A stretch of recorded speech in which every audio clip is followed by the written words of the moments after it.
안녕하세요. KRC 권호숙 대표입니다. 저희가 뉴스를 토대로 제가 이슈를 한번 이렇게 설명해 보는 시간을 가졌는데요.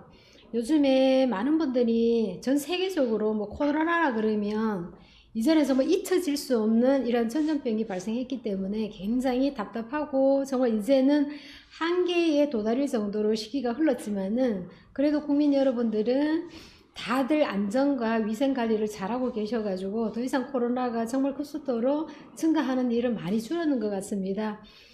오늘 나와 있는 헤드라인 뉴스를 한번 살펴드리고 부동산에 대해서 전망까지 한번 예측을 해보는 시간을 가져보도록 하겠습니다. 우선 저희가 보시다시피 지금 따끈따끈한 뉴스죠. 4월 21일 날 이렇게 나온 뉴스인데요. 팔아야 하나 버텨야 하나 고민에 빠진 많은 주택자들이 계시는데요. 집을 갖고 계셔도 이제 고민이 되는 이러한 시대를 맞았습니다. 얼마 전에 저희가 선거를 마쳤죠. 4.15 선거를 마쳤는데요. 여당이 압승을 하는 바람에 집값 규제 정책 탄력적으로 다주택자들 세금 부담이 증가했다는 이러한 내용들이 실렸습니다. 정말 팔아야 되나 버텨야 되나 정말 많은 분들이 고민을 갖는 것은 그만큼의 세금이 많이 증가를 했고 실질적으로 팔고 나면 또 집값이 오르는 이런 반등 현상이 일어나지 않을까, 이런 문제들이 사실은 고민거리가 아닐 수가 없습니다. 지난 총선에 여당이 압승을 하면서 집을 여러 채를 보유하고 있는 자주택자들이 고민이 굉장히 커졌다고 나온 뉴스인데요. 정부에서는 사실은 집값 안정화를 위해서 부동산 규제 정책도 굉장히 많은 것들이 내놓고 이런 것들에 인해서 집값이 안정화가 돼야 될 시점입니다. 하지만은 이 반응들은 거꾸로 역효과가 낳는 이러한 지역들도 굉장히 많고 또 지방과 서울 지역 간의 격차가 점점 많이 벌어지고 있는 상태가 지속이 됐죠. 그러다 보니 또 이제 당장 6월달부터는 보유세라든지 이런 것들이 굉장히 부담이 커질 수밖에 없는데요. 오늘 뉴스는 자주택자들이 직접 대출 규제와 보유세 등으로 인해서 높은 규제 정책이 추가적으로 나올 가능성이 이렇게 높다, 이렇게 나와 있는데요.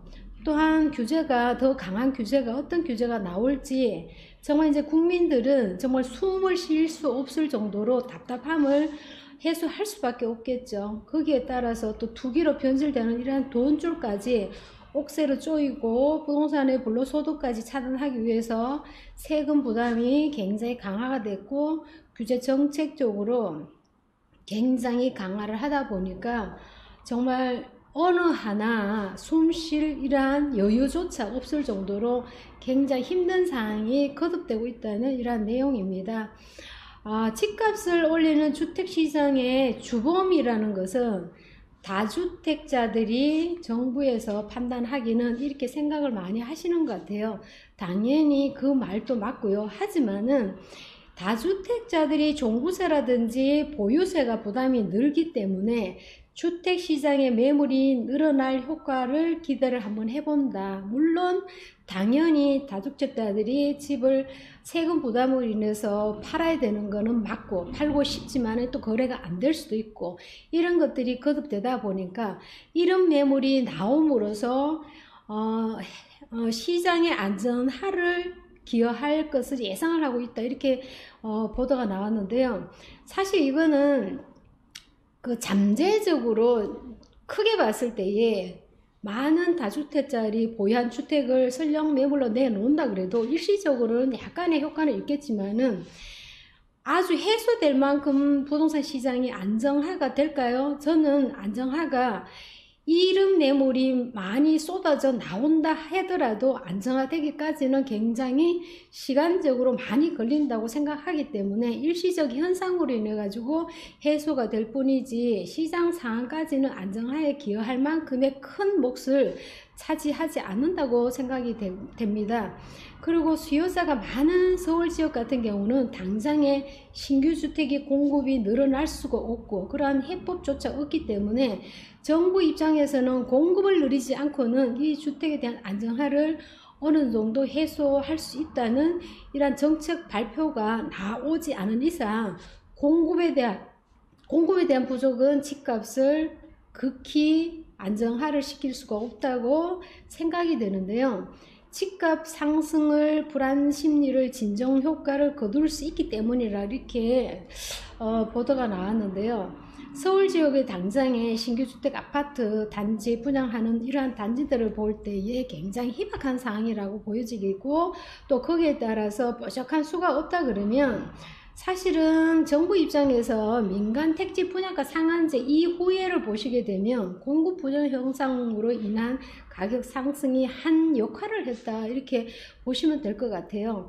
특히 종부세 강화로 2주택자 이상 다주택자 종부세 세율이 더 높아지고 있죠. 높아졌습니다. 실제로 세금 부담이 또한 커졌고요. 종부세 강화법이 공시지가 기준으로 했을 때 9억 이상의 집을 보유한 고가주택 보유자들은 정말 세금 부담이 너무 골칫거리라는 거죠. 골칫거리라는 것이기 때문에 이러한 것들이 정말 겹쳐고 이중으로 힘들게 하는 이러한 역할을 하고 있죠. 거기에 따라서 12, 16 부동산 대책을 보시면 종부세법 일부 개정안으로 국회 재정위원회 여당 간에 통해서 대표가 발의를 했죠. 근데 일반 세율을 보시게 되면 0.1에서 0.3포인트였는데요. 3주택자 이상 조정지역 2주택 세율을 보시게 되면 0.2에서 0.8% 인상이 됐고요. 조정 대상 지역 2주택 세 부담을 보시면 200%에서 300% 인상을 했습니다. 이런 것들을 봤을 때 세 부담이 굉장히 크게 와닿는 이러한 부분이 아닐 수가 없다 이렇게 보시면 되겠죠. 하지만은 이 세금 부담뿐만 아니라 각종의 보유세까지 굉장히 많이 인상이 됐고, 특히 3주택 이상이나 조정대상 2주택 이상 보유를 했을 경우에는 0.2에서 0.8%가 굉장히 증가를 했습니다. 특히 조정지역에는 2주택자 종부세 부담이 200%에서 300% 올라갔기 때문에 이거는 굉장히 인상률이 많이 높아진 이러한 셈이죠. 종부세도 납부 기간이 6월 1일 이전에 종부세 법안이 국회를 통과했기 때문에 그 세금에 대한 부분은 굉장히 민감히 안 할 수가 없는데요. 당장 이번 이제 2달밖에 안 남았죠. 지금 이제 4월이다 보니까 6월 1일부터는 당장 이러한 보유세 부분도 굉장히 많이 차이가 날 것으로 보여지기 때문에요. 작년의 세금과 올해 세금을 비교 한번 해보시면 얼마큼 많이 올랐는지 바로 실감을 하실 것 같아요. 주택 매매를 여부를 결정하는 것도 정부가 원래 6월 말까지죠. 다주택자 조정 대상 지역에서 10년 이상 보유주택을 팔게 되면 양도세 중과를 유예해 있는 기간이기 때문에 그 기간 안에 이제 모든 것을 정리를 해야 되는 이러한 시점이죠. 그래서 얼마 남지 않았다는 것이 굉장히 마음적으로도 많이 부담감을 느껴가지고 기존의 뉴스를 보시면 부담부 증여라 해가지고 굉장히 이러한 증여로 많이 바뀌는 이러한 추세다 이렇게 보시면 되겠죠. 보유세 같은 경우에는 납부자하고 납부세액이 결정이 되는데요.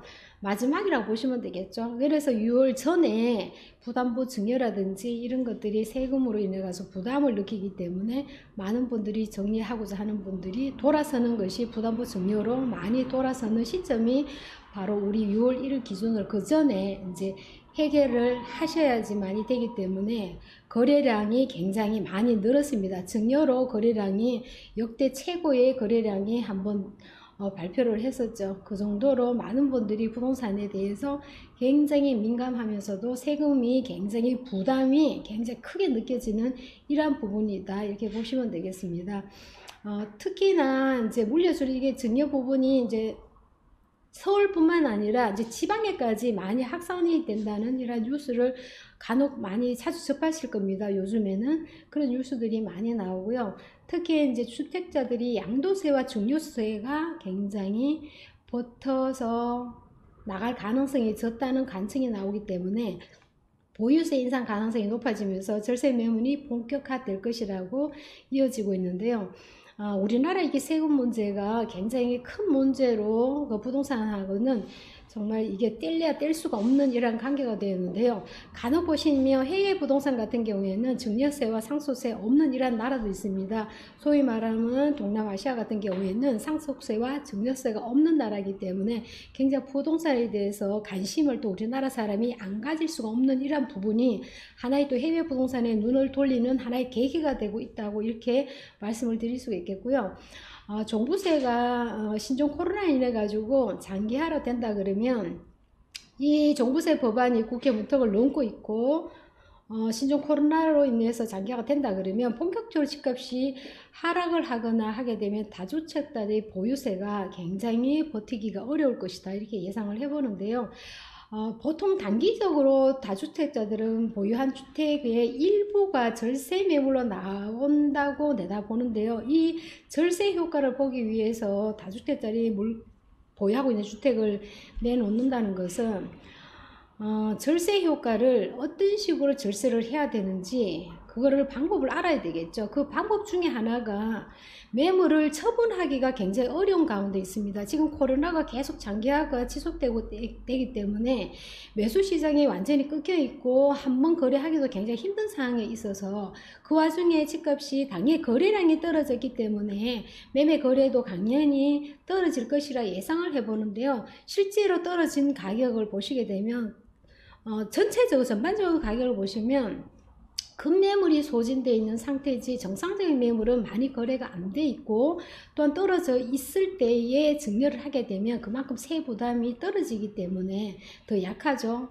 적게 세금에 대한 절세를 이런 식으로 증여로 통해서 또 절세를 하는 방법 이런 식으로 하는 거지 그 매물을 보유했는 주택을 처분해서 절세를 한다는 얘기는 아니라고 보여집니다. 그렇기 때문에 그 절세의 방법도 기회와 때가 있기 때문에 그런 거를 잘 절충을 한다 그러면 보유세와 또한 증여 또 이런 부분을 함께 해결할 수 있는 하나의 부동산이 길이 보인다 이렇게 미리 한번 말씀을 드릴 수 있겠고요. 이번에 보시면 주로 나온 내용들은 총선에서 여당이 압승을 했기 때문에 정부의 집값 안정화 규제 대책이 더욱 속도감 있게 추진할 가능성이 높다 이렇게 보여지고 보도가 나왔고요. 정부가 추가 부동산 규제 대책 실행과 코로나19 장기화 현상에서 집값이 본격적으로 하락을 하면 자주택자들이 보유세를 내기 버티기 힘들지 않을까 이렇게 전망을 하기 때문에 이러한 그만큼의 보유세라는 게 버티기 힘들 정도로 세금이 많이 올랐다는 얘기잖아요. 그게 다주택자리 이 보유세를 버티기 힘들 정도가 되면 그 매물을 내놓는 매물이 수요와 공급에 의해서 공급량이 새로 신규 주택이 나오는 것보다는 이런 자주택자들이 매물을 내놓음으로써 소진이 되고 가격이 안정화를 찾는다 이런 결론인데요. 그거는 일시적인 현상이라고 봐야지 지속적으로 이런 사람들이 다 이 세금 절세를 위해서 버티기 힘들기 위해서 내가 보유하고 있는 주택을 처분해 갖고 세금을 내면서 하기까지는 그만큼 수요가 받쳐줘야 되는데 지금 이 코로나 사태뿐만 아니라 실물 경제가 굉장히 어려운 상황에서 과연 그 매수를 하고자 하는 사람들이 많이 쏟아져 나올 수 있느냐도 하나의 관건이라고 보여집니다. 또 하나는 세금을 내기 위해서 집을 처분한다는 것은 또 우리 지금 실제 구조를 보시게 되면 금융 대책, 정부에서 대출 규제 굉장히 강화를 했죠. 그리고 또 자금에 대한 내역서 또한 강화를 했습니다. 조정지역, 비조정지역 이렇게 해서 굉장히 강력한 규제가 계속 나오는데 다주택자들이 보유하고 있는 주택을 처분하고자 내놓더라도 이 매수하는 사람들의 심리가 정말 옛날처럼 대출도 내가 좀 손쉽게 받을 수 있어야 되고 뭐 자금 내역서를 또 구체적인 내용을 증빙 자료까지 제출해야 된다면 그렇게 과연 사람들이 매수 마음을 많이 먹을 수 있을까? 지금 시장은 그렇지 못하다고 생각이 듭니다. 저는. 하지만은 정부에서 바라보는 입장은 다주택자들이 그로 인해서 집을 내놓음으로써 안정화가 될 것이라는 예측을 했는데요. 시간이 흘러서 코로나가 어느 정도 잠재해지면 결과적으로 나타나겠죠. 그때 뵈면 다시 어떠한 뉴스가 나올지 제가 그때 다시 한번 자세하게 한번 오늘 이 시간에 이 뉴스와 훗날에 나올 다시 그런 뉴스를 한번 짚어갖고 비교 분석을 한번 해보겠습니다. 단기적으로는 다주택자들이 보유한 주택 가운데 양도세 중과 유예 절세 매물이 나올 것이라 예상을 하고, 코로나 사태로 인한 실물 경기 위축에 따라 종부세 완화 대상과 세율 등을 조정 가능성이 있다, 이렇게 봐지는데요. 실물 경기 위축은 이미 시작이 됐죠. 굉장히 어려운 사태입니다. 지금 소위 말하면 옛날에 정말 IMF 사태랑 지금이랑 비교를 하면 거의 IMF 사태라고 짐작을 할 수밖에 없는 위기이죠. 지금은 외부적으로 전 세계적으로 코로나라는 것이 정말 굉장히 경기에 발목을 다 잡고 있는 이러한 상황이기 때문에 우리나라뿐만 아니라 세계적으로 실물 경기는 정말 온 세계가 다 위기에 닥쳤고, 거기에 따라서 우리나라 같은 경우에는 부동산 정책적으로 굉장히 강화가 돼 있어서 원만한 시장이 거래가 될 수 없는 상황에 코로나까지 겹쳤기 때문에 이중고를 겪고 있는 상황입니다.